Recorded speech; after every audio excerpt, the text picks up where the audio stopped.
You know, I really would make the 2 nickels joke, but it's kind of played out and lame at this point. Still, it is really odd that 2 dev teams known for massive, fantastic, and borderline revolutionary single-player experiences both released a spin-off 3-player multiplayer experience to great polarization within just a couple of months of each other. FBC Firebreak was actually my most anticipated game of this year. Over the past while, I have become a huge Remedy fan. I played Control back in 2021 and loved it, but didn't really get the Remedy adoration until last year when I played the Alan Wake games. Alan Wake 2 is one of my most favorite games ever made. I got so much out of that experience. The story is fantastic, the gameplay is great, the atmosphere is beautiful. It was such a beautiful game that it inspired me to put more into what I do, and it really solidified Remedy as one of my favorite development teams. And like everyone else, I am waiting with bated breath for Control 2 and Alan Wake 3 to come out, but that won't be for another few years. So last year, FBC Firebreak was announced as a small multiplayer spin-off from Control where you play as a member of the titular Firebreak team, a sort of emergency special forces volunteer op that takes on dangerous threats within the oldest house. As Control is one of my top favorite games of all time, I was immediately sold. And coming off a new love of co-op multiplayer games thanks to Helldivers 2, I was ready for an action-packed, goofy, and fun shooter set inside the FBC headquarters. So imagine my disappointment when it released a couple months ago and everyone said it was bad.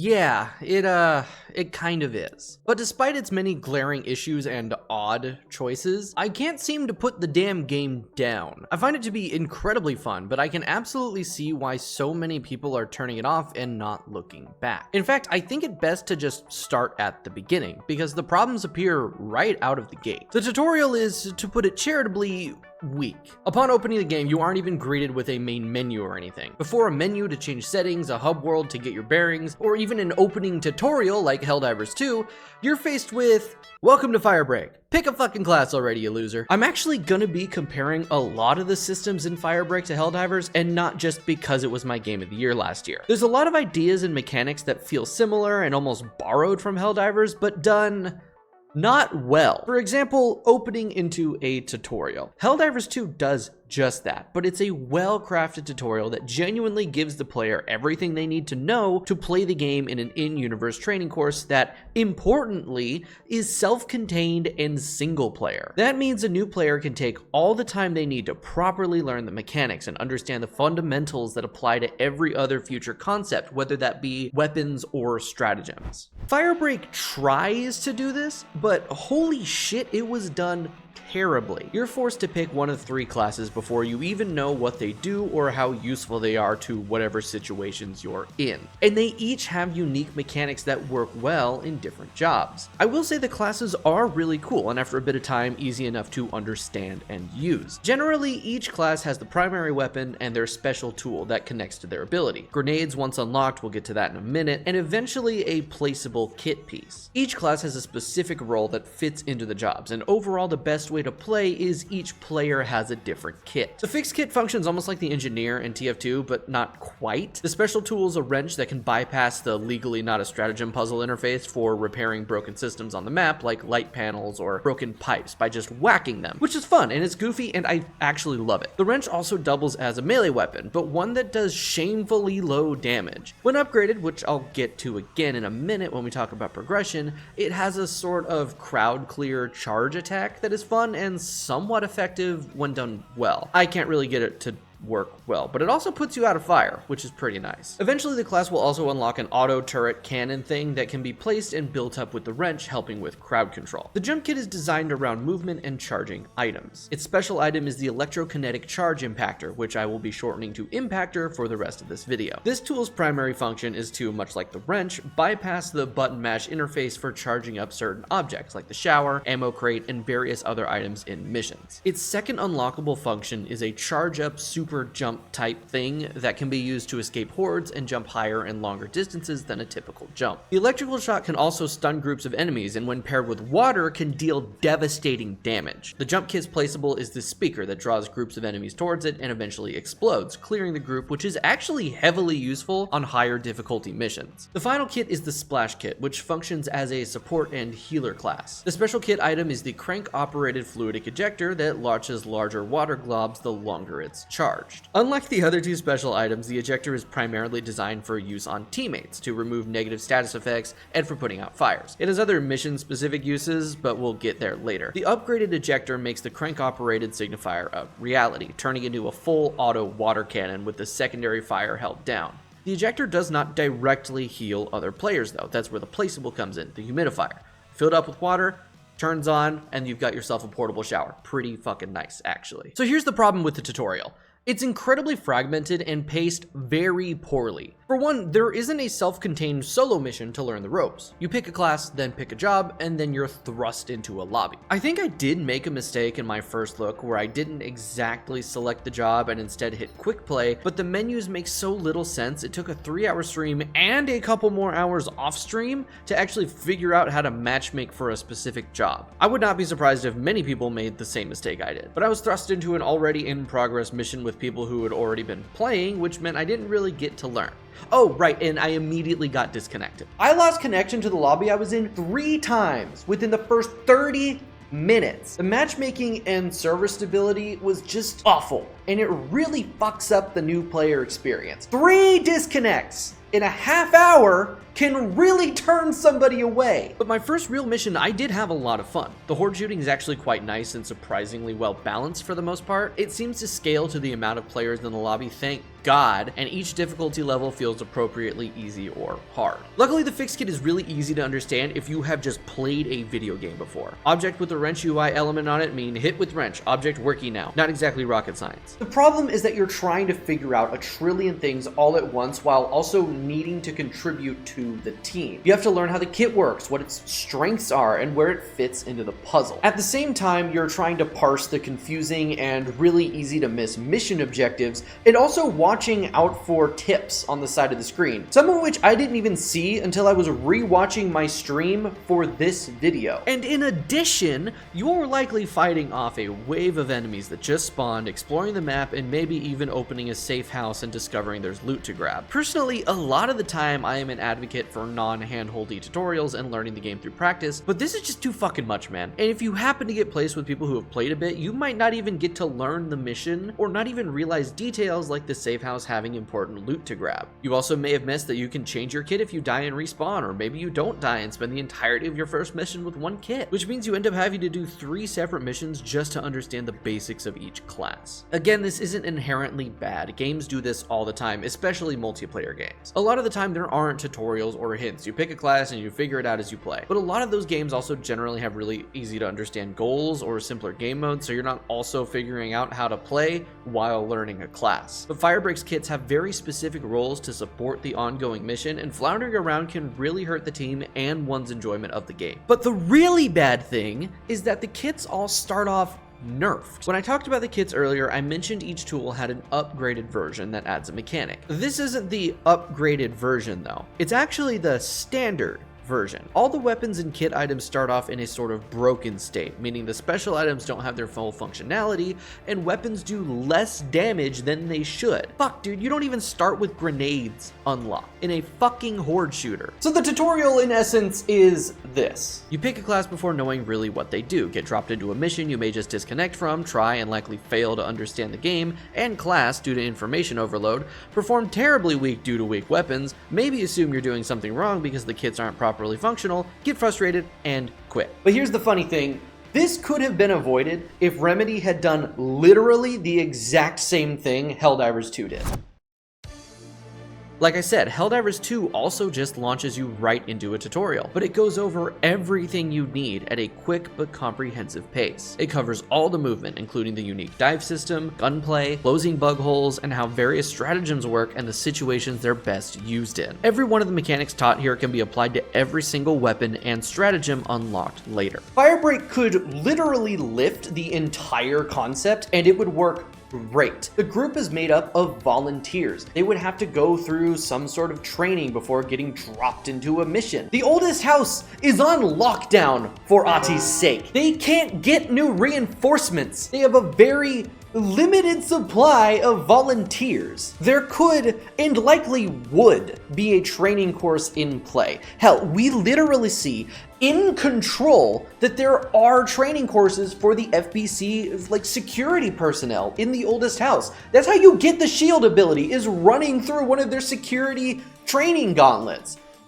Of course they would have one. Why isn't there one? Firebreak 100% would benefit from a tutorial level that first covers movement, shooting, ammo refreshing, shower use, and manual repair / charging / fire extinguishment before leading into short sections that explain the uses and strengths of each kit. The game doesn't even have to start you with the normal or upgraded kit once you finish the tutorial. It could just feature the normal kits as a this is what the equipment can do. Because of the crisis going on right now, we don't have a lot of functional equipment, so the ones you'll be starting with aren't fully working, but this is what you get to look forward to. Then it goes over the shelters, grabbing loot in the elevator. I can see in my head a beautiful, campy-ass training ground made of repurposed blast shields and cardboard cutouts set up in a cafeteria or something that has a linear run-through and hits all of these beats. But there isn't one. And it fucking sucks, man. Not only would it drastically improve the new player experience, it is the perfect breeding ground for Remedy's patented weirdness and fun. Now, while I was working on this video, because it has taken me so long to make this video, they have released a few patches, and one of those patches included a instructional video that plays when you start the game that acts as a tutorial, which I don't know why this wasn't in the first place. They probably just didn't think of it, but now that it's there, it is better. I still think a full tutorial level would be the best, but at least now there's something. All that said, I did figure out everything I needed to pretty much on my own, despite the tutorial being quite garbage. It's doable, just frustrating and requiring some curiosity and creativity. I played my first few hours on Game Pass, but even despite the flaws, I really liked it, so I purchased it on Steam for those sweet achievements. Yes, they mean nothing, but the Steam achievement sound scratches a Pavlovian itch in my brain, and fuck you, I do what I want. Getting the game on Steam did make me realize that there is no way to do cross-progression, and also made me realize that while, yes, the tutorial is bad, there is a large subsect of gamers that are just incurious people. I figured out on my own really quickly how to do most of the basic things and decent enough clearing strategies for dealing with hordes. Opening shelters leads to tons of lost assets, ammo supplies, grenades, a sink for healing, and a respawn point. Oh, just to note, lost assets are the primary currency for the battle pass and are collected from these correspondence papers and briefcases. The game does not explicitly tell you this. Also, the elite mini-boss enemies drop a fuck ton of assets when killed. Shooting sprinklers causes life-saving water to rain from the ceiling, and after the elevator has its time frame set, spamming the call button makes it come faster. Because it's the oldest house, of course it does. I love it. Since there is no cross progression, when I started on Steam, I had to begin from square one. I skipped the tutorial since I had done it and dropped into a quick play match. These first few matches while I was low level really opened my eyes to how bad some people can be at reading environments and picking up on hints in the world. In my first match, I watched my teammate fumble with charging a generator and fixing a fan, completely ignore me while I was downed, wander around aimlessly, and walk right past a shelter that wasn't even trying to hide itself. I genuinely thought that I was playing with a bot. This person was level 4, and this was a clearance level 3 mission, so they had at least 2 successful missions. Again, yes, the tutorial is horrendous, but if you need a tutorial to spell out, hey, the door marked with shelter with a control panel that has a green light and an interact button may be useful, I'm sorry, but you're a lost cause. Honestly, same thing with the lost assets. I get it's hectic and the game doesn't spell out, hey, these are your currency, they're good to grab, but they're littered throughout the shelters. And like I said, the boss enemies drop a bunch. If you played Control, you'll probably recognize the intel folder item and realize it's useful in some way.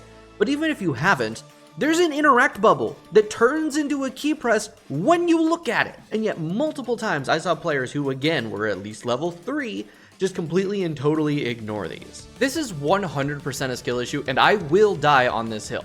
In my first match I didn't get disconnected from, I saw one of these folders on a bench in the shelter, recognized it from control, saw the collect prompt, and grabbed it. And this was during a stream. I have a terrible case of streamer brain. It is awful. I hit that go live button and my IQ drops by 60 points and I suddenly can't do basic game functions. It took another mission or two to connect the dots as to what exactly I was collecting, but game logic, that has been standard for decades, dictates that, hey, these are probably useful, I should grab as many of them as possible. On June 20th, Remedy released that patch that I mentioned that had the tutorial video, and along with it, there was an announcement that discussed a lot of the information they gathered in the first few days. Apparently, in the first, what was it, a week or so, 90% of players hadn't picked up a single lost asset. I can absolutely see why so many linear games, like adventure games, need that yellow paint. There's that yellow paint discourse that pops up every so often.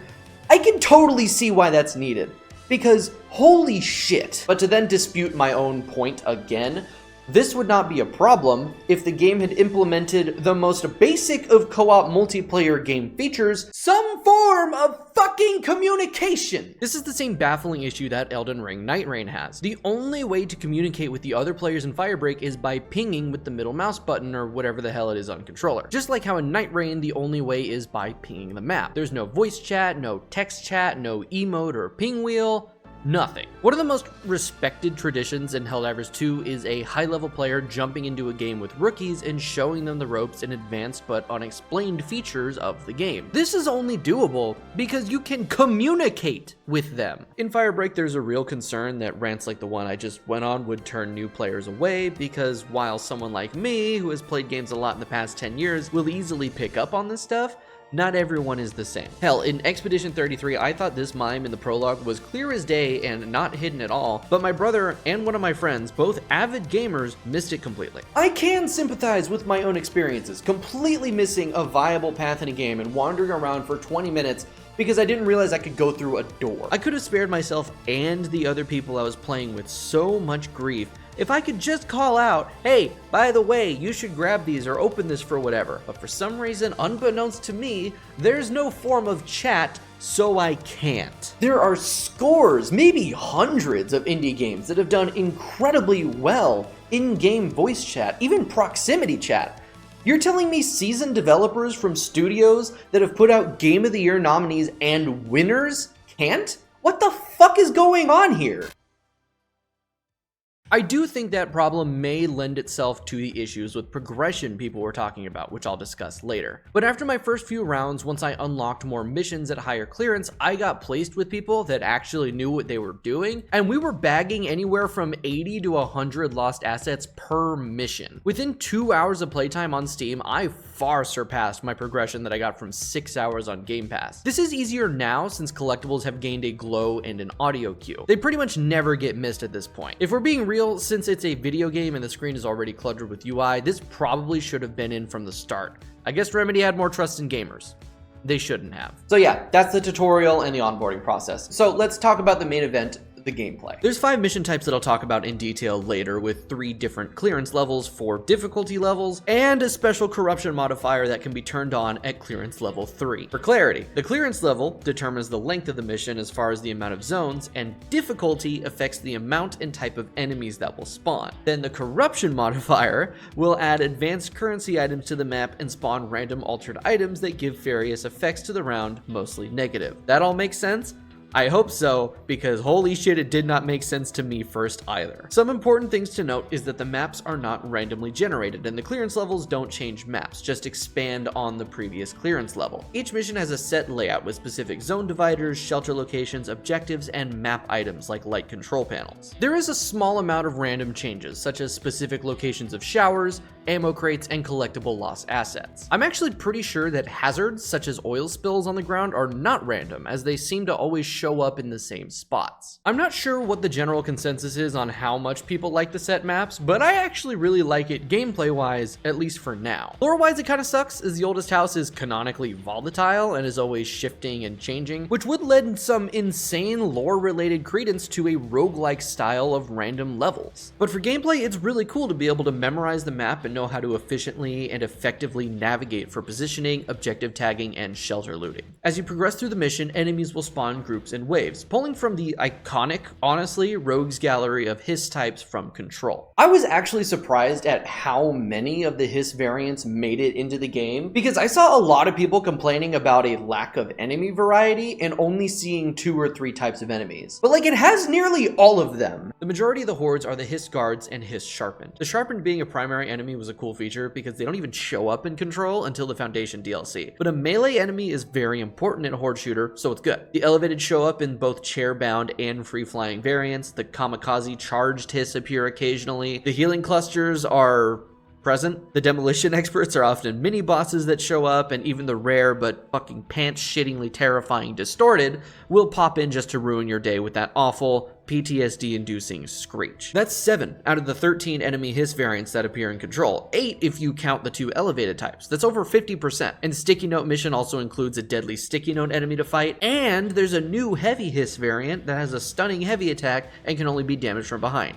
Wait, shit, sorry, that's the wrong picture, wrong game. Generally, especially once you have upgraded weapons, the majority of the enemies are no sweat. Groups of guards and sharpen fall quickly to grenades and machine guns and really only become a threat if you're caught off guard or get really unlucky with status effects. Elevateds are thankfully much less bullet spongy than in Control, but they can still pack quite a punch if you're not paying enough attention. To make up for the lack of tankiness, they spawn in groups nearly as large as the standard grunt types, which is odd to me. In Control, you would see maybe 3 or 4 of these guys in a battle at one time, as their damage output and mobility can be devastating. That still rings true here, but hey, at least they go down to a single revolver shot. Demolition experts and clusters are also significantly less tanky than they were in Control, and thank fuck for that. It may be a tiny bit lore breaking that a paranatural supergun that is the service weapon needs to pour entire quote-unquote magazines into these types, but some rando with a shotgun can blow one apart in seconds, but it is great for gameplay. These clusters spawn quite rarely, and to be honest, I'm not even sure if they have the heal properties that they're supposed to. I haven't actually witnessed one heal any hiss. Then again, just based off of my experience from Control, I target these things heavily when they spawn, so it could just be that I'm killing them so fast they don't even get the chance. And the demo experts are weak to headshots, so good aim is rewarded. But even without good aim, a smart fire team with focused fire can take out groups of these guys at a time, which is good because they also spawn in weirdly large groups. They come in the 2 usual variants, grenade launcher and minigun, each with their own annoying flair. Remedy made a really baffling and borderline awful decision to make it so the player staggers slightly upon getting shot. I can see why they did it, but to be frank, I fucking hate stagger effects in games, and this one is egregious. If you're unlucky enough to be caught out in the open by a minigun demo expert, you might just be screwed. The high DPS will shred away your health, while the stagger will keep you rooted in place, unable to get cover. Of course, with some practice, you can just counter the guy by killing him first, but still annoying as all hell. But the downright worst enemies to fight are the charged and distorted. See, they're pretty much one-to-one pulls from Control, which makes them really quite bad, actually. As I said a minute ago, the charged are a kamikaze-esque enemy that floats towards players and explodes for massive damage. And the distorted, if you've played Control, you know just how rough these ones are to fight. There's maybe 4 or 5 in the whole game, and each one is an event. They'll cloak themselves and fly around undetected, save for a distorted mist. In this state, they don't really take damage unless you have the Blackrock bullets. Then when they enter their attack state, they'll head toward the player, scream, drop the cloak, and unleash a horrific forward blast for insane damage. After this attack, they'll stay uncloaked for a few seconds before repeating. As far as I can tell, this behavior is unchanged from Control, just that their attention gets split between the Firebreakers. So here's the problem with these 2 in Firebreak. They're high health, high damage enemies, but Firebreak lacks the majority of the counters Jesse has in Control, namely movement tech and defenses. In Control, by the time you encounter the charged, you should have a dash ability, unless you completely missed it, which I guess is possible. In moments where you lose focus on a charged and one gets close, you can counter the explosion or stave off its detonation with a well-timed dash. For the distorted, you'll not only have the dash, but a shield you can deploy that negates the heavy damage. In Control, fighting a distorted is almost similar to like a marauder in Doom Eternal, weaving the dance of block devastating attack to counter around the other enemies on the field. And if the player gets overwhelmed, a dash or levitate can give some breathing room. Firebreak doesn't really have these options. The jump kit does have its jump, but it doesn't work that great for evasion in these circumstances. In jobs like ground control where you have upward room, it's more possible, but the majority of the time the verticality is kind of cramped. And that's only the one kit. At least in my experience, running into charged or distorted hiss will pretty much always result in an annihilated health bar or a total death. I had one run, which I didn't record because I'm a moron, where we had the elevator coming within 30 seconds, where the game said, yeah, fuck him up. Give him a strong hiss enemy. And you know what? Make it a distorted. We didn't leave that place alive. All of those samples just gone within 30 seconds of reaching there because an overpowered enemy that's almost impossible to kill dropped in and fucked us all up. Literally a squad wipe within 5 seconds. It killed all three of us. So granted, yes, I do wish there were some more interesting variants of hiss and more new enemies. Hell, the mold isn't present at all, though lore-wise, I guess that makes sense, considering in Control, you help Dr. Underhill get rid of the mold infestation, or at least put in measures to prevent it from spreading, and you kill the giant mold monster thing. So I guess lore-wise it makes sense that the mold aren't around. It still would have been cool to fight them. And also, I find it really hard to believe that it's been 6 years of lockdown in the oldest house and nothing else has gone wrong except the ongoing hiss invasion and some sticky notes, you know what I mean? The gunplay has seen very mixed reception, to put it charitably. Unlike other horde shooters that follow this sort of formula like Left 4 Dead, you only have one gun at a time, with the primary secondary mechanic for your gun and your class equipment. There's definitely an odd assortment of weapons in this game for a horde shooter, especially considering you only have one gun at a time. The first weapons you have unlocked are the double barrel shotgun and revolver. Remember, all the weapons start in a nerfed, sort of broken state, so the fire rate, reload rate, ammo capacity, and damage are all lower than they should be. The double barrel is not great. It has surprisingly low single target damage, and it's a double barrel, so you're reloading it every 2 shots, which is crazy slow. There's literally no reason to use it when the revolver is right there. After your first mission, as long as you collect lost assets, you'll have enough currency to unlock a couple new weapons or possibly upgrade the ones you have. This is where a lot of people, I think, turned the game off and didn't come back. Remember, 90% of players hadn't picked up a single lost asset. The requisition system is pretty much a battle pass system, but more akin to the war bonds of Helldivers 2, where they aren't time gated. Initially, everything unlockable from the base game was in one section, like your typical battle pass with spending requirements to get to subsequent pages. The issue was that weapon unlocks and upgrades were sitting at like page 2 or 3. Meaning you had to spend a fair few assets to even get a new weapon. Again, 90% of people, at absolute best, after that first mission, you probably have 2 lost assets. This can be incredibly demoralizing. Now here's the thing, I don't think the progression was as bad as people said. This was probably the biggest and most frequent complaint I saw before playing the game, that progression was insanely slow and heavily grindy, requiring players to spend valuable and presumably rare currency on cosmetics just to get better or new weapons. This could have been avoided had 90% of players used a tiny bit of curiosity and picked up more than like 100 total lost assets in the first week. In an attempt to make this grind less daunting, Remedy split the requisition page into upgrades and cosmetics, a change I like, but still feel was unnecessary. I think simply making assets more obvious was enough, because with a good team on a high difficulty, you can easily pull 80 plus assets per mission. At this point, I have my main weapons fully upgraded with very little effort on my part, and I can now focus on unlocking perks, which I'll get to in a minute. Anyway, guns. In my opinion, the only 2 guns that are really worth using are the revolver and machine gun, as they have good trade-offs of damage, fire rate, and ammo capacity. Actually, after I wrote that, I realized that I hadn't used the pump action shotgun yet, so I gave it a try when I was recording supplemental footage for this video,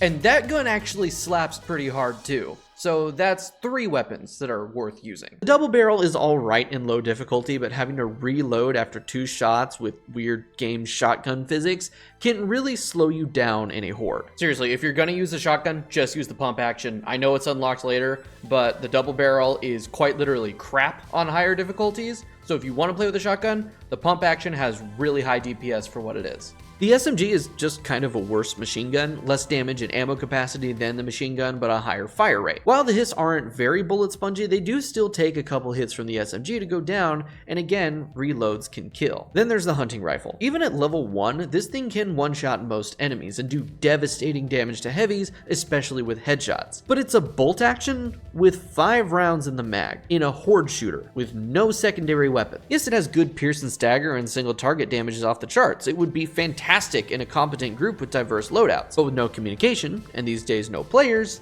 it's a non-starter. You'll get overwhelmed and die. The revolver fills that same niche of high single target damage, but since it's semi-automatic, or more precisely double action for you nerds, the rate of fire is much faster and the reload is significantly quicker too. It will still one-shot most enemies and bully the shit out of heavies, making the hunting rifle practically obsolete. Then there's the machine gun, which is kind of the perfect gun. Good damage, good fire rate, good ammo capacity. The reload speed is slow, but with 98 rounds to a magazine, you'll be able to reload at a convenient time. Once you unlock the machine gun, there's no need to go back, which is quite bad, actually. Every weapon, especially when there's so few, should fill a niche. Considering player counts right now and a lack of co-op bots, and every gun is kind of important, but it's poor balancing in my opinion. I should want to switch guns for different missions or just to try them out, but I have no desire to. I do think a great compromise would be giving us a primary and secondary slot a la Left 4 Dead 2 where we can have a long gun and a sidearm. The game would need a few more pistols as there's only the revolver, but the SMG could fit in the sidearm position. Then you could equip the hunting rifle with the SMG and have good single target damage and a backup for hordes of trash mobs. That's kind of the whole point of the system. Maybe it's deliberate so you'll use your kit tool more, but they can be kinda janky or even underpowered, especially at lower levels. The sound design and animations are also kinda off and don't really convey the power that you wield. I'll always think back to the Doom 2016 shotgun thing where they changed the audio during playtesting and nothing else, and suddenly the playtesters who didn't really like the shotgun were loving it because it felt more powerful due to just the sound being better.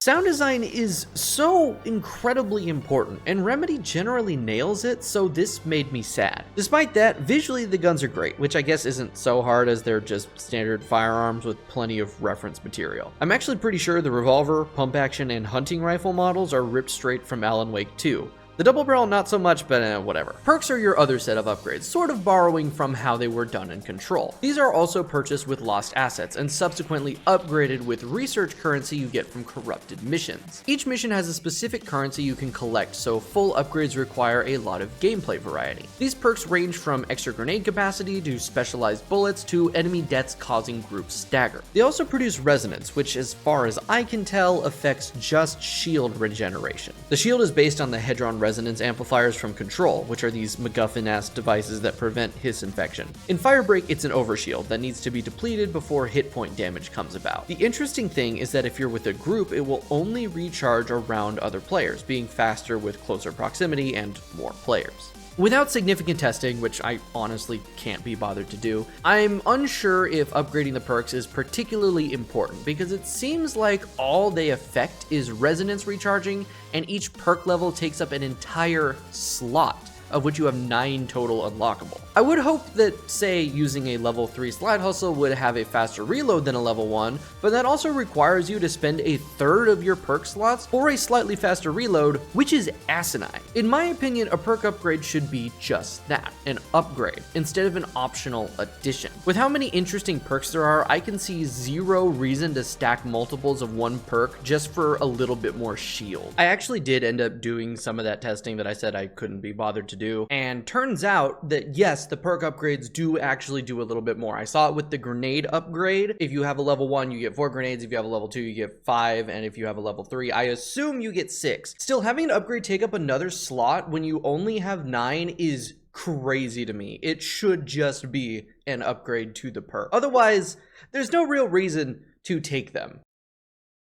Actually, I've been reading a lot of the posts and the patch notes and stuff that Remedy has been putting out. According to the post that they made on the 27th of June, apparently a level 3 perk is shared amongst teammates when you're within resonance range, which is actually really cool. But again, it requires team synergy and communication, which is not really possible right now. Which finally leads me to the missions. They all kind of follow the same flow. Zone 1, do the task a few times while fighting off waves. Zone 2, do the same task a little bit more while fighting bigger waves. Zone 3, do a special finishing assignment or boss fight. The clearance level determines what zone is the final zone. After finishing the final zone, it's time to head back to the elevator, fight a mini-boss, and wait for it to arrive and extract. Very simple game loop that is easy to understand after a couple runs. The differences in the minute-to-minute gameplay are determined by the mission type, or job. So let's get into them. The first mission you unlock, Hotfix, is centered around efficient repairs and heat management. It sees you battling through the bowels of the FBC headquarters to repair cooling fans and control the questionably sentient furnace. At least I think it's sentient. It's actually a great callback to a Control side mission where Jesse needs to dispose of trash barrels in the furnace, and Ahti alludes to it having a mind of its own, ?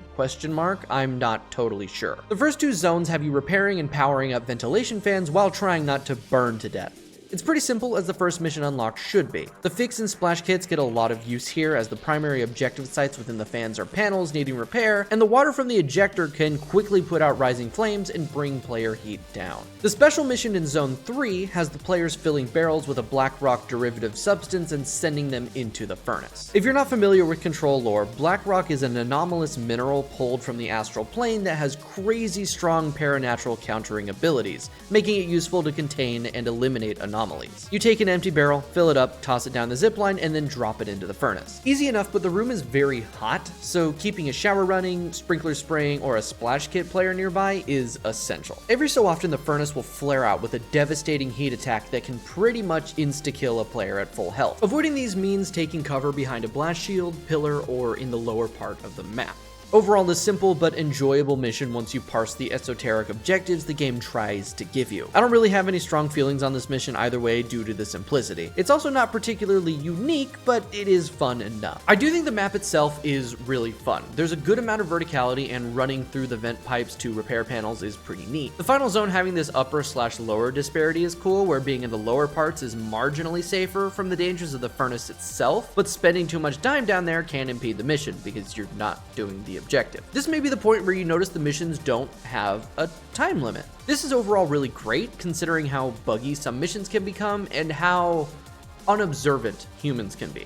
But at the same time, you kind of lose any sense of urgency. If you're smart with ammo and health, you can camp one shelter for 30 minutes while slowly whittling away at the primary objective. Considering these missions are supposed to be emergencies, it feels weird. But there is a limiting factor in ammo and health. I said being smart with these because while they may seem unlimited, they are technically not. But also, they kind of are. It's weird.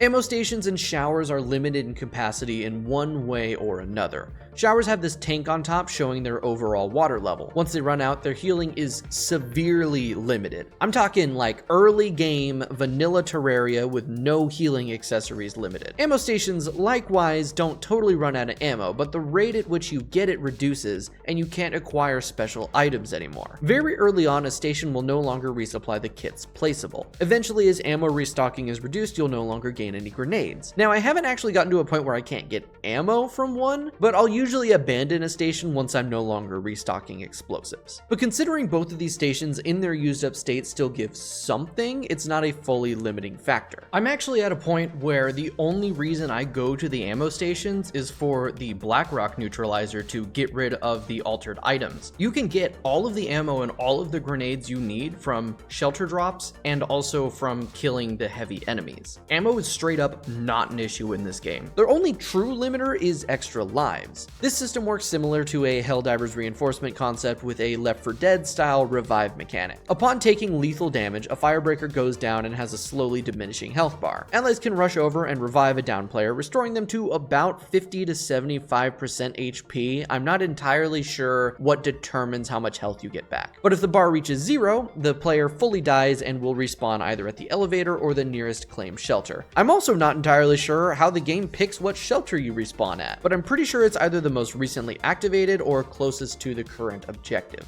Upon respawning, the group loses 1 reinforcement. By default, you start with 9 reinforcements total, and you lose 1 when more people join the game. So at a full group of 3, you have a maximum of 7 reinforcements. which makes sense considering the revive mechanic and also how long it takes for you to actually die when you're in a downed state. Seriously, this lasts so long, I actually think it's bugged or something because it is ridiculous. Also, side note, it's really weird to me that you can't move around while downed. You cannot crawl, you are just stuck in place. It's really annoying. So I guess when I really think about it, if you have a competent team that doesn't die too fast or get squad wiped, a mission can theoretically last forever. I really do think there should be some sort of time limit. People may absolutely hate that, but to me, it adds to a sense of urgency and tension that I think a game based around volunteer soldiers dealing with emergencies desperately needs. And the game gets that. To an extent. The final phase of Hotfix, as I said, has you dumping containers of black rock into the furnace to neutralize it. After that's been done, the players need to quickly close the furnace. If they fail to do it in time, the furnace will roar back to life, resetting the phase to barrel dumping. It has that sense of urgency.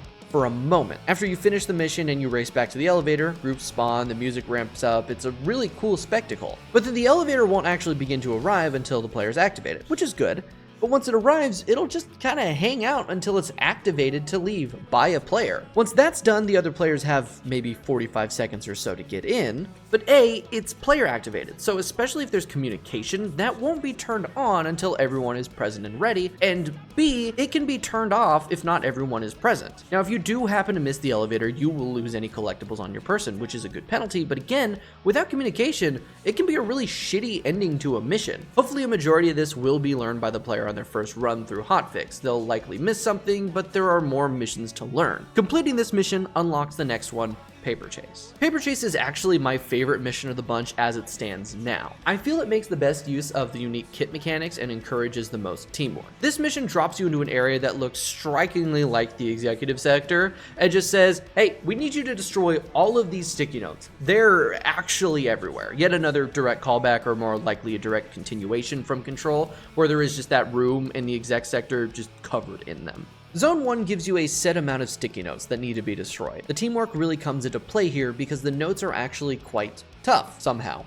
They're sticky notes, but a patch of them takes 3 whole shots from the revolver to kill. But getting them wet makes them much more susceptible to damage. Having one person flood the area with the splash kit while the other 2 blast notes makes for an incredibly efficient time. And efficiency is key due to the swarms of hiss. In Zone 2, the goal is still to destroy sticky notes, but now these enemies made of them called shufflers will spawn. Shufflers are real bullet sponges unless you get them wet, allowing them to be destroyed in 1 to 2 well-placed shots. This is a great way to handle tough bullet spongy enemies. It makes sense as the sticky notes in the environment are also tough, and again encourages teamwork or learning the game mechanics. I mentioned the sprinklers earlier. These are genuinely everywhere, which makes sense as that's like standard fire code for non-residential buildings as far as I know. Since they are just water sprayers, they work against the environmental notes and shufflers. So even if there's not a splash kit nearby, intelligent gameplay will remove the sponginess and allow for easy kills. And then killing one removes a significant number of sticky notes from the quota, so it's wise to target these guys as much as you can. Then Zone 3 sees an actual unique boss fight in Firebreak against the giant sticky note monster known as Sticky Ricky. I really like how this fight is done. Instead of making him just a giant bullet sponge you shoot constantly, players must make use of the other mechanics of charging and repairing objects to soak, then electrocute Ricky for devastating damage. It is pretty buggy though. I had a game where Ricky glitched out of his normal spot, completely covering the switch box for the electricity and not allowing the water to hit him. We didn't finish that mission. He was actually impossible to damage at that point. Also, sometimes his AoE attacks will be extra large. There's been a few times where I just randomly took lethal damage when I'm pretty sure I was out of range. Paper Chase having fully unique events for each zone really sets it apart from the other missions for me. It feels the most well-rounded and enjoyable to play when it works. It also has a multitude of unique mechanics involving the sticky notes. Walking through multiple dry patches will cause some to cover your screen, obscuring your vision. If you accumulate too many, you'll actually go down and spawn a shuffler at your location. Using the splash kit, shower, or sprinklers will pull these notes right off of you, so environmental awareness is key. Seriously, the sprinklers are life. Remember them. Memorize where they spawn, and use them to the best of your ability. They are infinite and they are crucial to staying alive, especially in Paper Chase.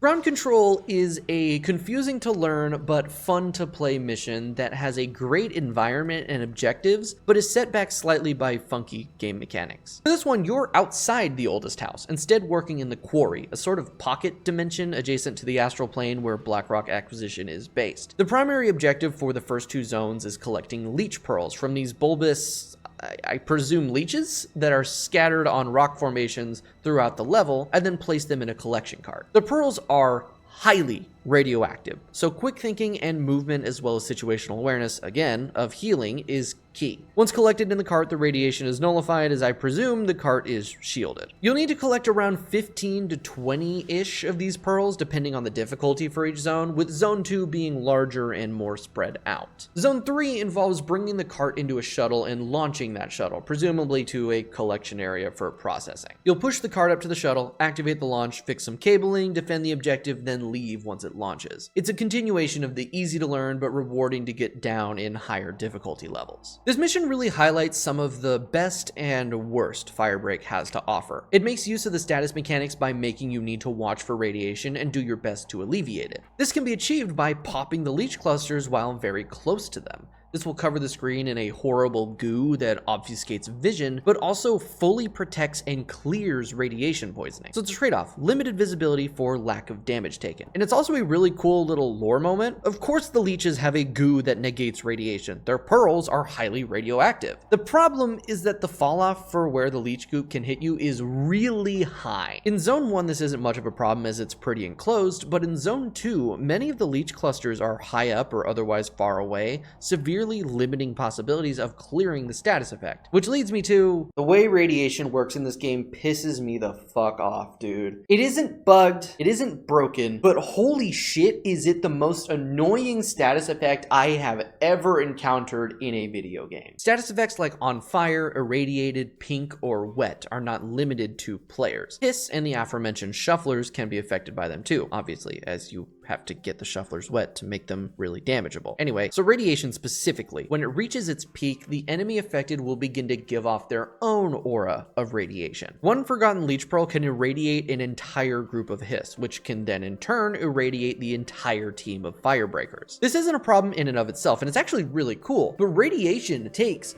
forever to dissipate, and every moment that the icon is glowing green, you're giving off a radioactive aura. It also can't seem to be removed from shelter sprinklers, at least at a good rate, so if you end up irradiated, you have two real options: leech goop or shower. You see the problem yet? Both of these solutions are limited. Showers run out of water, and leech bulbs have only so many spawns, with the useful ones being even fewer. And yeah, you can just make sure to get all the pearls into the cart, but rads accumulate incredibly quickly. Making use of the throw mechanic is a must, but that only takes you so far. Not to mention the random placement of shower and ammo stations makes dealing with radiation a nightmare early on. I actually really hate how the levels themselves are not procedural or random, but the stations are. They can spawn so deep into a level they're almost useless at the beginning of the game. The first 5 minutes of a mission always seems to be a mad dash to find these, especially on corrupted levels where you need that ammo station. Also, playing this mission gave me the epiphany that there are, in fact, infinite healing sources. Sinks. Like, I knew about them from day one as a healing source, but it wasn't until after I realized showers are limited that these are the true lifesavers, but they don't remove status effects, so watch out for the radiation. And that's Ground Control. The next mission is my least favorite. Primarily made so because it could be so cool if it wasn't so fucking annoying to play. This mission is Frequency Shift. In Frequency Shift, you're tasked with removing this pink crust called EXO and starting up the turbines with the ultimate goal of powering up the gamma emitter to keep something from blowing up. I don't know. They keep talking about overheating and something blowing up, but I don't really understand what they're getting at. What I do know is that this mission has the potential to be straight, complete, total fire, but it is the worst. Here's why. Let's start with why it's so interesting. Frequency Shift is quintessential Remedy at its core. You exit the elevator into a large, very dark room. With a keen eye and a wrench, you can get some lights on, but the rest will come on in a wave as you clear EXO from the turbines and power begins to flow throughout the floor. Along the way, you'll repair power cables and grab emitter sheets to place on the localized emitter, all while fighting off waves of hiss, the blood-red glow emanating brighter in the darker corners of the area. The zone is saturated with explosive pink crust that seems to cling onto anything, living or not. And to get to many of these areas, you must blast through layers of EXO with bullets and bombs. It's a really cool setting and it only gets better. In the previous missions, when you enter a new zone, you pretty much are just there in the next big room, maybe with a small hallway between. In Frequency Shift, moving from one zone to another is a trek through dark, cramped corridors filled with hiss and EXO, blasting your way through as a team. With only flashlights to guide your way, the sounds of machine gun fire, explosives, and the groans of thematically distinct zombies, it's a true action horror experience that Remedy excels at. It has the sauce, the atmosphere is on point, and the objectives are varied enough that each class gets great use. So what exactly is the problem? It's annoying at best and frustrating and broken at worst. Just like the leech bulbs, breaking a chunk of EXO while near it will cover you in the stuff, giving you the pink effect. This effect, when full, will cause the player to erupt in an explosion if fire or melee damage are taken. This explosion is devastating to the player's health and damages/knocks back nearby enemies. On paper, this is a really cool mechanic, and even in practice it isn't necessarily bad, but it's buggy as fuck and annoying to deal with. Generally, with dangerous status effects like this one, an indicator on the HUD is not enough. Remedy understands this, and your weapon plus what you can see of your character will have EXO slathered about in this case. The problem is that this doesn't always work. Sometimes you'll visually be covered with no effect, and sometimes it'll be the opposite. In a case like that, you'll be happily thwacking some hiss when suddenly, oh shit, where'd my health go? And then you take another hit and you're down. Considering how many sharpened spawn in a horde at a time, taking melee hits every now and again is sort of a given. And don't get me started on the fire hitboxes. These things are weird. They don't activate half the time, and then the other half of the time you'll think you're free of getting burnt when, oops, no, you're on fire now. And if you're gonna put it out, you better make absolute certain you do not hit the wrong button, or you can say goodbye to most of your hit points when you're covered in pink, I mean. With healing primarily at set locations on the map, devastating damage should not be dealt to a player based on environmental hazards. Personally, insta-kill level damage is pretty much at the top of my things I hate in video games list, and this effect combo fits the bill. It is infuriating to just suddenly be dead because in the heat of the moment you picked up a tiny bit of EXO and then got whacked by a single sharpen. Sprinklers are your friend here, again. Unlike radiation, the pink effect clears away pretty quickly in the standard ceiling sprinkler water or the ejector, and I'm getting better at noticing and clearing the EXO when it infests me. It's still incredibly annoying, and I still do believe it needs a bit of a rework to be less damaging. Anyway, the real problem Frequency Break has is that it just breaks. The mission straight up breaks in the last zone. Once you reach the final area, all you need to do is repair pipes and fix the emitter panels. Editor Seth breaking in here. The next thing that I was going to say was that I have no idea how to actually end this mission. Turns out, I'm just stupid. I'll get into exactly why in a minute, but I'm gonna let past me just kind of ramble like a madman for a second. There's no objective marker to indicate what to do. Messing with this doesn't do shit, and nothing seems to actually be fucking happening except for wave upon wave of hiss spawning that will quickly put the team into a death spiral. Now I have a theory. Every time I have played this mission recently was on a corruption level 3, and every time the altered item in zone 3 was the crowbar. The crowbar's effect is to sabotage items that would be repairable with the wrench, which is most of the objective items in the level. I think the crowbar's existence soft locks the final area, where the game thinks something is broken and can't actually finish the objective. I'm like 90% sure it is just a defend the objective mission at the end, and it's supposed to end automatically. So simple solution, right? Kill the crowbar. Yeah, simple. If the thing actually fucking spawns! Two particular missions stick out in my mind because they broke. In one, the crowbar was supposed to be there, but it just didn't spawn. It never showed up. The effect was in place and the mission was soft locked, but we couldn't do anything about it. Then another one where it did spawn, but the spawn bugged and it was stuck in the ceiling or something, making it unkillable. I had a couple more really shitty runs in this mission related to buggy enemy spawns or devastating damage out of nowhere, just making me hate the mission overall. So much potential, but it's so broken and annoying, I just don't want anything to do with it. Just like with the whole shotgun thing, I recorded more supplemental footage and played this mission like 4 more times after writing and recording that line, and I want to leave it in as just a how I felt at the time sort of thing. But here's the thing. I don't actually think that the mission broke. The one where the thing got spawned in the ceiling, yeah, that one was broken. But the other one where it didn't spawn, I'm pretty sure it just went back to the first zone, like one of the clips that I already showed here, where it went all the way back to the gamma emitter and I had to kill it there. But since it wasn't pinged in that one mission where I thought it didn't spawn, we didn't know that it had gone back to zone 1 because the little indicator for the altered item only shows up if you're within about 10 meters of it, unless you do like the player ping thing, then it shows up indefinitely. So I imagine the one that I thought it was broken on was actually just at zone 1. Also, turns out I'm dumb, and to manually calibrate the alpha emitter, you have to manually calibrate the alpha emitter on the little panel that has a progress bar, and I'm just a dumbass. So actually, you know what? The mission's pretty fucking great. Now, it does still break like the crowbar being there, but now I'm thinking that crowbar doesn't actually fucking matter because you just manually do the thing. I'm just dumb and bad, and now that I'm not dumb and not bad, it's a pretty good mission. It's really, really, really cool. And that brings me to the final mission.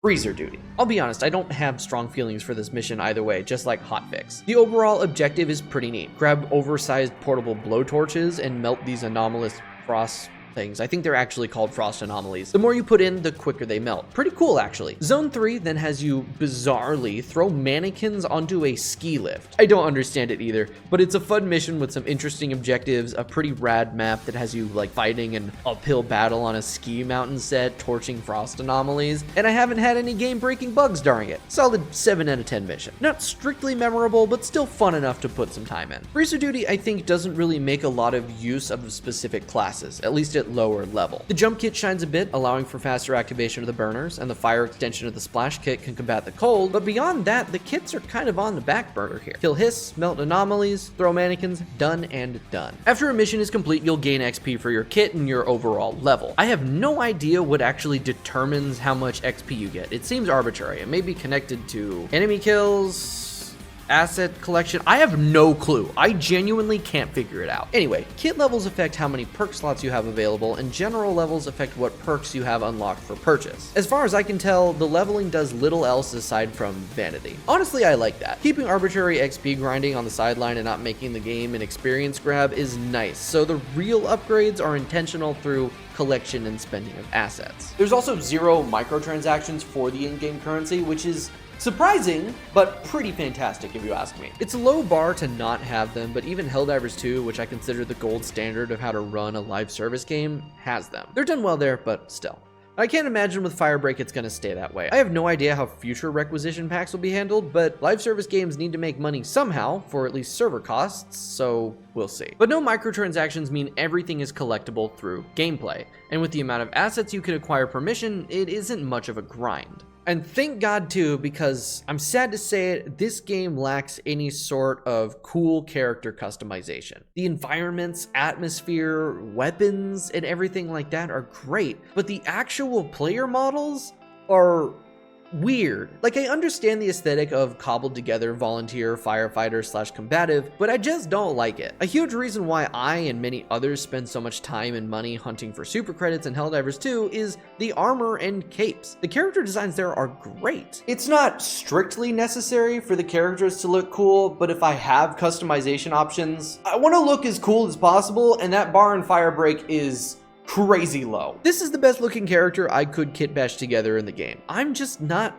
feeling it. The FBC has soldier uniforms and armor. It practically has a little paramilitary with the firepower they have available. There could be something to be said about the oldest house being weird with iconography, which I will not really get into. If you're curious about that, just play Control, it's fantastic. But throwing lore out the window, I just want cool armor for my virtual action figure, damn it. I like some of the weapon skins available from the DLC, supporter pack, deluxe edition, whatever thing, but I want a cool looking character too. With all this said, it is unsurprising that FBC Firebreak is not doing well as far as player counts or general reception. It makes me really sad. I used to say Remedy has no misses, and yes, I do include American Nightmare in that. That game is phenomenal for what it is and what it was supposed to be. But Firebreak feels half-baked. With no tutorial, only 5 missions on set maps, few weapons, and little unlocks, this game is very feature light. I saw people on the subreddit celebrating platinum achievements within a week of release. Now,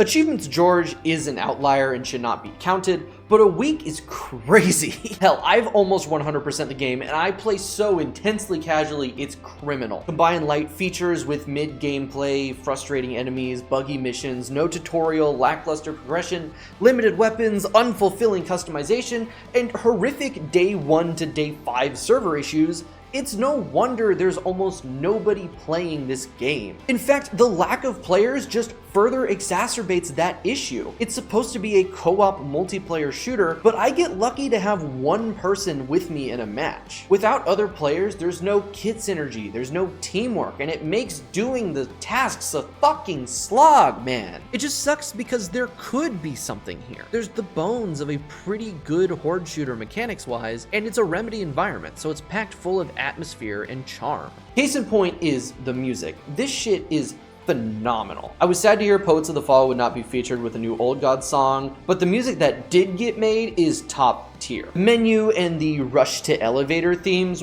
really stick out at me. I also really like Hank and Jerry, the two named / voiced characters besides the generic Firebreakers. I am sad that there's 0 cameos from Control characters, but that's always potential feature in the future. There's good stuff here, but it's so feature incomplete that it isn't very good. On July 18th, Remedy put out a lengthy post on the Steam community and elsewhere detailing plans for a future update coming next month in September. Based on the info here, including entire reworks to guns and jobs, this update could make FBC Firebreak feel like a completely different game. To which I'm asking, why not do this in the first place? These changes, if implemented well, will drastically increase not only the general enjoyment of the game, but also give a substantial onboarding process. I want this game to be good. I genuinely, truly want this game to be another real hit from Remedy's collection. But at this point in time, as of me making this video, it isn't. I enjoy it for the most part, but I can see where the game could be so much better. I'm really hoping it does. And I'll revisit the game in a few months after the update is dropped and I get time to play with it for a while. If somehow someone from Remedy is watching this, please consider at least some of what I said here. The teasers of the new update are incredibly promising and I hope it's pulled off well, but I guess we'll see. Unfortunately, this time I can't recommend FBC Firebreak, at least at full price. The level of content is far too low, and I hate discussing price to content ratios as I feel they're incredibly lame and disparaging to the effort put into the work. As it stands, Firebreak is just Left 4 Dead, but tiny and frustrating. If you want a good co-op shooter, play that. Or if you want a modern co-op live service title, just play Helldivers 2. That's actually coming out on Xbox like next week too, and it's so much more worth the $40. But if you have Game Pass or like Firebreak's on sale, maybe then check it out. Maybe you'll like it as I do, but I am far too in control to say I am truly unbiased regarding my feelings toward this game. And I feel like I just ripped this game to shreds, right? Anyway, my unhinged rant about something I care way too much about is now over. If you've made it this far, thank you for watching. This is easily my longest talkie video to date, and holy shit, it took me like 2 months to make. I started working on this a day after I did my stream back in June, and it is August 18th as I am recording this. It took me too fucking long to make this video. If you enjoyed, I highly recommend subscribing and sticking around. And if you like live streams, I'm currently making my way through Elden Ring for the first time with many ups and also many, many, many, many downs. It's a lot of fun though. I'm having fun. Mostly. Regardless, now's the time I'll let you go. Again, thank you for watching and have a good night.